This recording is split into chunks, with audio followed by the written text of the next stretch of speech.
ధర్మాన్ని పరిరక్షించుకోవాల్సిన బాధ్యత ప్రతి ఒక్కరిపై ఉందని ప్రముఖ గాస్ట్రో ఎంట్రాలజిస్ట్ డాక్టర్ శంకర్ శర్మ అన్నారు.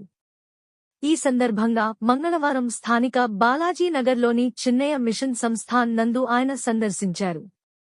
చిన్మయ మిషన్ భవన నిర్మాణాలకు తన వంతు సహాయంగా ₹1,00,000 విరాళాన్ని ఆయన సంస్థాన్ సభ్యులకు అందజేశారు. ఆయన మాట్లాడుతూ ధర్మాన్ని కాపాడుకోవాల్సిన బాధ్యత ప్రతి హిందువుపై ఉందని, ధర్మాన్ని మనం కాపాడితే ధర్మం మనల్ని కాపాడుతుందని అన్నారు. ప్రతి ఒక్కరూ తన సంపాదనలో కొంత భాగమైన ఇలాంటి సేవా కార్యక్రమాలకు ధార్మిక సంస్థలకు సహాయం చేయాలని పిలుపునిచ్చారు.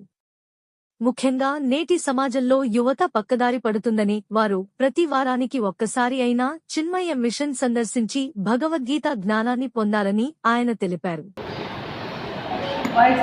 మిషన్ కు స్వామి సుప్రేమానంద సరస్వతి మాతాజీ గారి ఆధ్వర్యంలో జరుగుతున్న ఈరోజు పూజా కార్యక్రమాలకు మరియు ఈ బిల్డింగ్ నిర్మాణానికి నా వంతుగా ₹1,00,000 డొనేషన్ ఇవ్వడానికి కృష్ణాష్టమి సందర్భంగా ఇక్కడ స్వామివారి పాదాల చెంత నిలబడి ఈరోజు చెప్పడం అనేది నాకెంతో సంతోషంగా ఉంది. ముఖ్యంగా ధర్మ పరిరక్షణ అంటే ధర్మాన్ని రక్షించాలి. ధర్మో రక్షిత రక్షితః అన్నారు. అంటే మన ధర్మాన్ని కాపాడుకుంటూ వీరు ముఖ్యంగా వేదాభ్యాసము మరియు భగవద్గీత గురించి చెప్పడము, చిన్నపిల్లలకు భగవద్గీత క్లాసులు, మెడిటేషన్, ధ్యానము ఇలాంటివన్నీ విద్యార్థులకు అంటే బాలబాలికలకు నేర్పించే క్రమంలో వీళ్ళని ఎంకరేజ్ చేయాల్సిన అవసరం చాలా ఉంది అని నేను అనుకున్నాను. ఎందుకంటే ఇప్పుడు ముఖ్యంగా సమాజంలో జరిగే పెను మార్పులు చూస్తుంటే ఎటువంటి వాళ్ళకైనా భయమవుతూ ఉంది. ఎందుకంటే ధర్మమును ఆచరించాలి, ఒక పద్ధతిగా క్రమశిక్షణగా జీవితాన్ని లీడ్ చేయాలి, చెడు అలవాట్లకు బానిస కాకూడదు. ముఖ్యంగా ఈ గంజాయి, తర్వాత ధూమపానము, మద్యపానము, ఈ గ్యాంబ్లింగు ఇలాంటివన్నీ ఎక్కువైపోయినాయి. స్మార్ట్ ఫోన్ అడిక్షన్ ఎక్కువైపోయింది. ఎక్కడ భక్తి అనేది తగ్గిపోయింది, ఒక భయం తగ్గిపోయింది, శ్రద్ధ తగ్గిపోయింది.